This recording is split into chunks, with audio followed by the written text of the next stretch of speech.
Hey everybody, I'm Kevin Hoyt and welcome to The Concerned Citizen. Again, this is an open invite to any citizen in Vermont State. I want to hear your political concerns.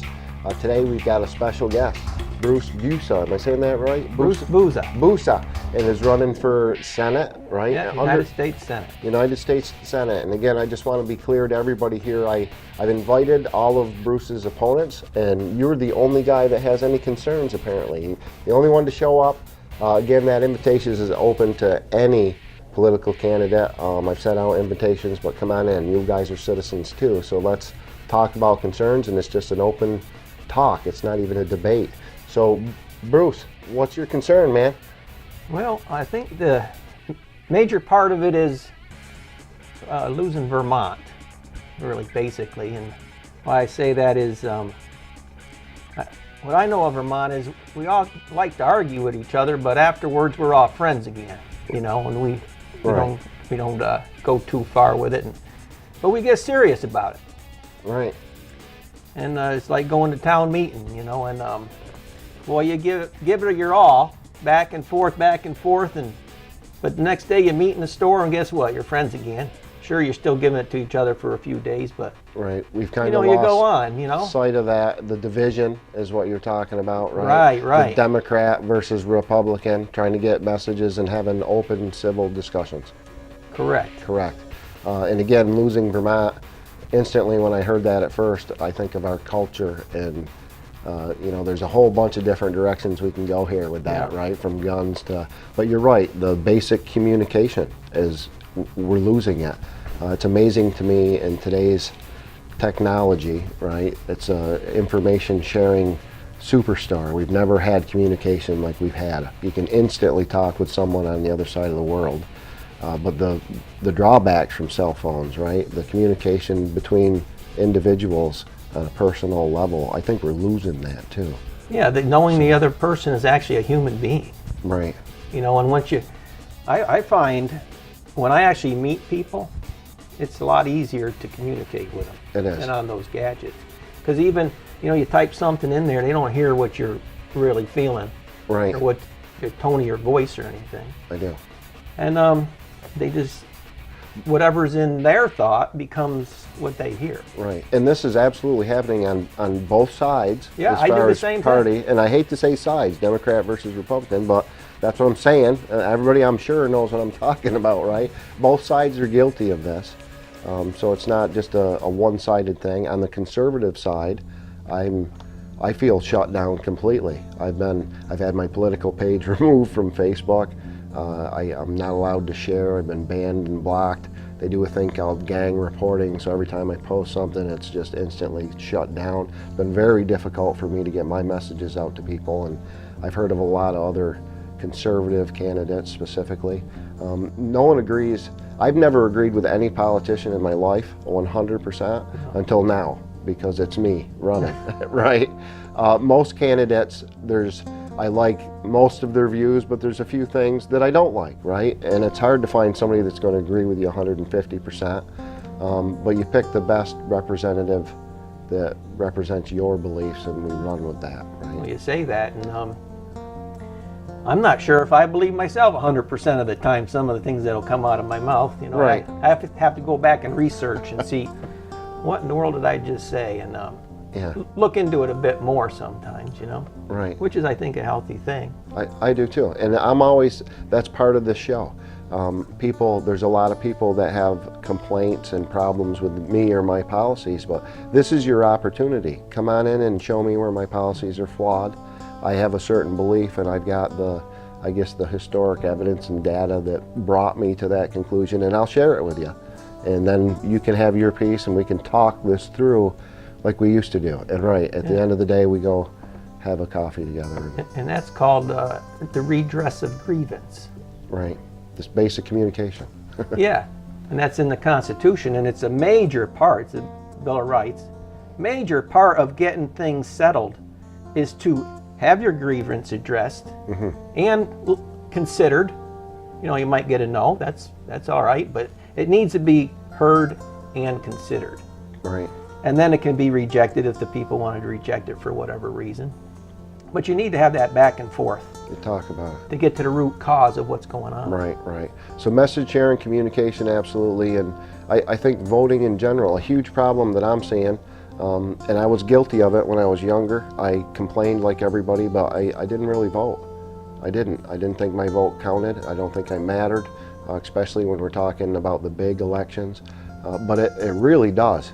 I mean, down here, Bennington 2-1 district, I think there's 18,000 people or something. You know, we get about 1,400 people that vote, right? More people vote for American Idol than the President of the United States. So all these people that, you know, I feel for you. I was one of you at once, but your vote counts. You got to get out there. You have to research candidates, unfortunately. And again, try to find the one that best agrees with you. And voting is so important. I think it's just as bad when you don't vote, actually. That counts. It does when count. you don't vote, that's almost a check for the other team. And again, it doesn't matter what side we're talking about, political parties. Yeah. Your vote matters. And again, in my district, Bennington, 18,000 people, we're allowing 1,400 people decide the fate for all of us. And this is always the way it's been. I'd love to see that change myself. And you know, something that's really unique in Vermont is you get to know the person you're voting for. Right. We're that close. Yeah. You know, especially for state senator or reps, we're neighbors basically. Right. You know, and it's easy to meet them. Right. It is, but again, there's, you know, to counter that, I guess, is there's a lot of people running, and there's a lot of different things, and they all matter. I'm concerned with other candidates in other districts besides mine, local candidates, because of their beliefs and what they're doing. And that's another thing. There's not a lot of choices, which is something I've always had difficulty with in any election since I've been voting from way back when, right? That's the whole reason I'm here running. Right. It's because I got looking back in early April. I get looking to see who I'm going to support because I like to give them a hand, you know, put a sign out or whatever. Right. So I got looking and it was like, there's just nobody I could vote for. Right. It's scary. So discussed it with the wife there, and about after a week she signed the petition, and then there we were off, you know. Right, it is, and it's a scary thing, running for politician, isn't it? I've It avoided is, but politics my whole life. In fact, that's, I think, the same thing. It's one of my best, you know, facts is that I'm not a politician, right? You know, after I got started, I got enjoying the collection of the signatures. Yeah. Because I got meeting people. Right, I'm a talker too. Some of the towns was like, wow, I got a lot of people in this one little town, you know. Right. And I did a lot of the little towns in the hills before I came down to Bennington. But something else I noticed, I went to quite a number of 4th of July events. Yeah. And of the number of people that were there, about 20% of them were Vermont. The rest were out-of-state tourists. Right. And then of that 20% of people, half of them were registered to vote. Right. Yeah. Right. Well, that's like I said, especially from the conservative side, we just don't vote as a whole, and it's unfortunate. I think we got to change that. I'm hoping there's a few key issues this year to bring people out. That's why I ran too. People say to me, you know, our current management, what are you not happy with? Are you kidding me? Right? Where do you want to start on that conversation? I'm not happy with anything, really. That's how I feel. You know, I shouldn't say that. I guess they put a lot of hard time, effort, and energy in, and the people that are in our leadership, I guess they've done a lot of good things too, but the fact that it costs $14,000 per person, per citizen to govern Vermont seems really high to me. I think there's a lot of other alternative solutions and ideas that we could be at least looking at instead of following the same stream that we've been following for so long that's not working.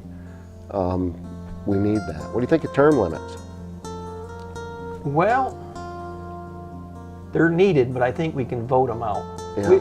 I think we got some kind of flaw in communicating the other people downstream on the ballot. I mean, just what I'm doing, you know, it's hard to get the news out there. Right. Unless you do something crazy and get on the television somewhere. Right. And I'm trying the crazy tactic. I've tried to get on the television. People, you know, I gave away a bunch of AR-15s, right? And I picked that rifle for a reason. That's the rifle everybody's looking at right now. And I think the people who are afraid of that gun, especially in Vermont state. AR-15s never killed anybody in Vermont ever, right? They don't understand it. They don't know what it is. They don't understand current definitions and laws and regulations, and I'm inviting those people too. I've got my belief for a reason. This is what I've done for the last 20 years, right? So I'm real confident in my side. Now I'm happy to explain it to you. Anytime we've ever passed any kind of gun control, it just hasn't worked. Anytime, any place in the United States throughout the history of our country, it has never worked. So I want to find an alternative. I don't want people to get shot. I want to keep firearms out of the hands of criminals, deadly criminals, violent people, crazy people. I don't want those people. I don't want mass shootings. Nobody does, right? The NRA does not want mass shootings. I'm confident in that. Yeah, they're for safe, responsible gun ownership, and I am too. And I think the answer is education and training, but people gotta slow down and stop the fighting. It's okay to disagree, but let's open up the ears a little bit and listen. And well, I spent a few years on the school board, and one of the main concerns there, one thing that Vermont scores fairly low in, is problem solving. right, You know, and yeah, it is interesting because we need to do that. we do. Well, in Vermont in general, I think on the educational scale, we're scoring pretty low. I'm not that happy with our whole education system. I've got a lot of education reform ideas, specifically firearms training. I want to put hunter education in schools, and it's not about purchasing a firearm or going hunting. I want people to understand the science behind conservation. How do we pay for wildlife and all of our beautiful natural resources, especially here in Vermont? And I want kids to know this is a deadly weapon, and you don't point it at anybody, and you treat it like it's loaded, and you know your target and what's beyond. I'm for that. Again, I think that education, that training, again, has been proven over time. We can look back and say hunter education has saved lives phenomenally. It's a great, successful program, along with basic first aid and survival. And why aren't we teaching this stuff to our kids? I don't know. One advantage that hunters have over other people, especially when they're youngsters, once they take their first animal and they take that life out of that animal, Right. you get this overwhelming, I did that. Yeah. You took life out of a living being. Absolutely. People don't understand that. I still get this to this very day. I'm a professional hunter. I've traveled the world and I've harvested a lot of animals. There's a sense of remorse for every single animal. And again, that has to be explained by removing the one animal. It not only pays for everything, but it leaves enough food and habitat for all the other animals to survive. We're managing the herd while we're paying, right? Yeah, that's exactly right. And again, that science, I guess I can understand. There's a lot of people who don't agree with hunting, or trapping is really under fire today. How do I help a deer by shooting a deer? That's a hard concept to understand for a lot of people. It's not for me. I've been born and raised right here in Bennington, Vermont. I've lived here for 48 years.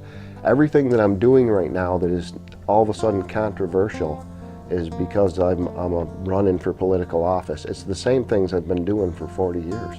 Well, that's the other thing also is farming. Yeah. If you grow up on a farm, you understand the process of going through the animals, Right. and circulating through the herd and all. And I mean, how many people do that now? Well, that's a huge problem. I think we're 4 or 5 generations off the farm. Life's not a Disney Channel. People are missing that. Vermont farming is another huge industry that we should be utilizing. Again, I'm pro marijuana, and whether you are pro or not, you got to look at the hundreds of millions of dollars we're going to get from the revenue.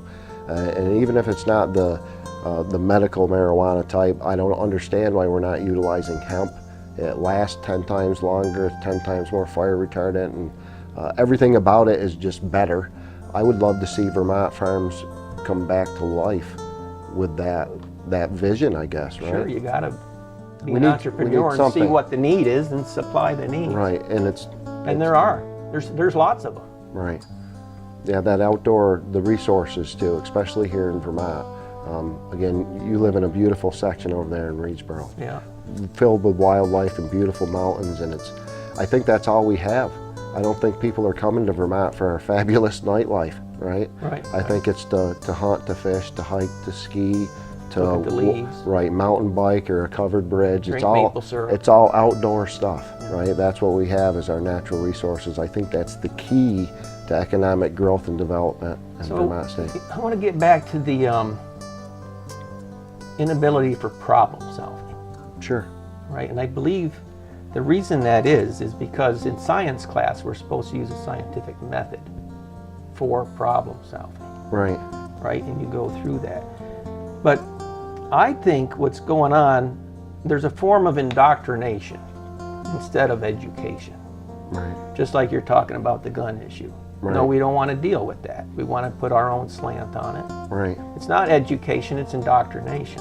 I agree with that too. And when you indoctrinate, you lose the problem-solving ability because you're not having the individual solve a problem. Right. You're telling them what to think. Yes. Right. That's part of my education reform too. And again, I have to defend teachers here. Our educators are a very important part of our society. And as the breakdown of society has been occurring, right? And we can argue a million things, separation of church and state, the division of families, right? The family breakdown, single parents, this whole thing. As it's broke down, we've lost sight of all of that. We don't know how to, again, it's communication, right? We can't communicate with each other.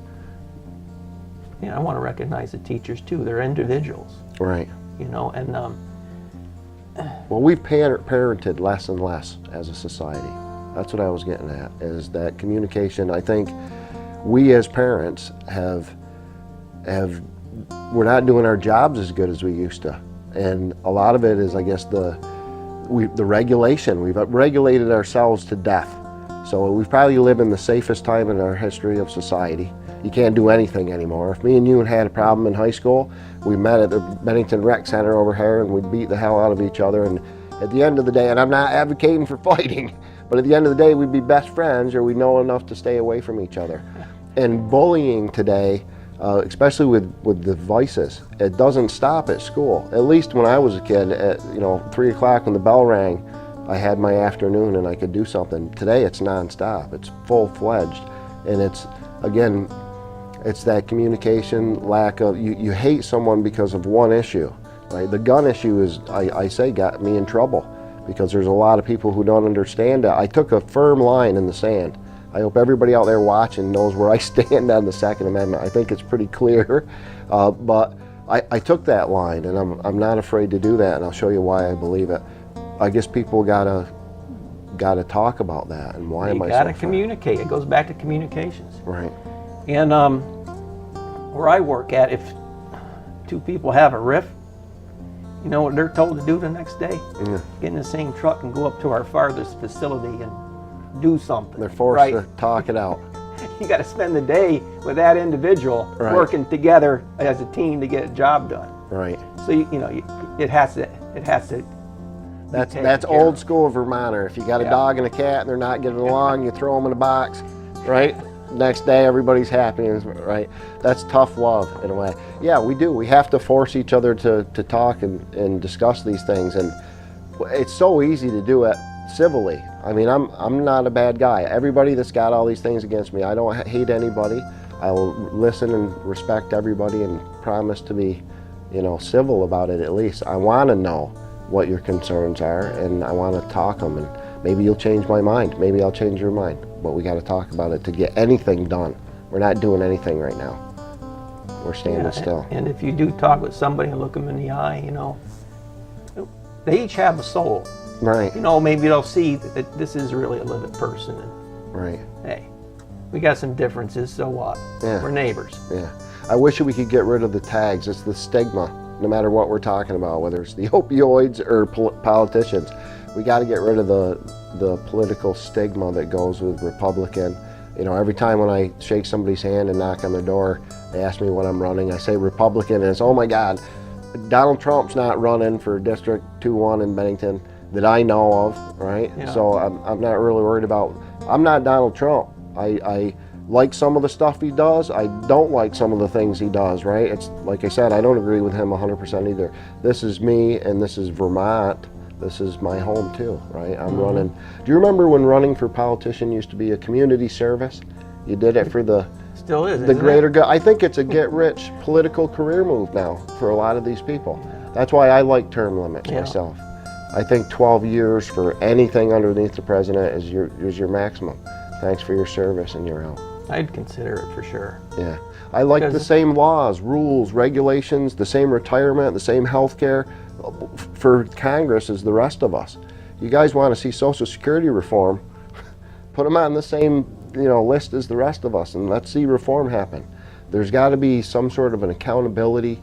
The same thing when we're talking about communication, and we got off topic a lot here, but communication, the accountability is not there for social media, and that is really scary to me. There's a whole bunch of fake news. You can write anything that you want, whether it's remotely true or not, but again, both sides on Facebook, and there's no repercussions from that. Anybody can be a journalist because they're writing for a blog. If CNN or Fox News, again, it doesn't matter which side, if somebody comes out with a blatant lie, there's consequences there. People get fired, they lose their jobs, they have to recant, they have to tell the truth eventually. None of that happens in social media. The last thing I want to do is sound like that I'm looking for oversight or government involvement in a private business, because that scares me too. But we got to have some sort of accountability with social media. We need to uphold our amendments. The First Amendment has to be upheld. I don't know how they can block, ban, and literally just not listen to anybody. When your business becomes the size of Facebook, and it's it's more mainstream media than mainstream media now. A lot of people are going to that one source to get their news. Again, and this isn't pro or pro or con things. I think it should be accurate news. I think it should be accurate details and descriptions of what's going on, and it should be fair and open to everybody. There's been so many public groups that I've been thrown out of because I believe in the Second Amendment. It's amazing to me how is it a public group then? And you find out, if I research, they're only letting certain people into this group, and No, it's a private group. well, no, they're listed as a public group, Yeah. and again, I'll list the Politics of Bennington as a local one here. I was originally posting things there. I was allowed, I was accepted in the group, and I was posting things, and I'd have a few people say things back that were agreeing with me, but I would get hammered. I would get hammered that people were against me completely. And then I started to, ask a few friends, hey, have you ever seen or heard of the site? And they're not allowed on there. They can't go and site, so they requested to join it, and then no, they're not accepted. There's a predestined outcome to that group. I can tell you one way or other where the public opinion's going to lie, because it's already been predetermined by the constituents of the group. Likewise, if you go to my Facebook page, that's a private page, and I think private pages should remain private. I can say whatever I want. The majority of people on my page agree with me, right? Because they agree with me. They're gun guys too, and they like that. If a con comes on, again, I think we're pretty civil and we try to talk about it sometimes. We're guilty too. But I leave those comments. If you've got a negative, it's open for me, because I want everybody to have a say, right? That's not typical. Most places, everybody doesn't have a say. Do you trust your media? No. I don't trust my media either. And I mean, the CNN type thing, no. Yeah, all of them. They're all got their slants. Right. If you go CNN to Fox, night and day.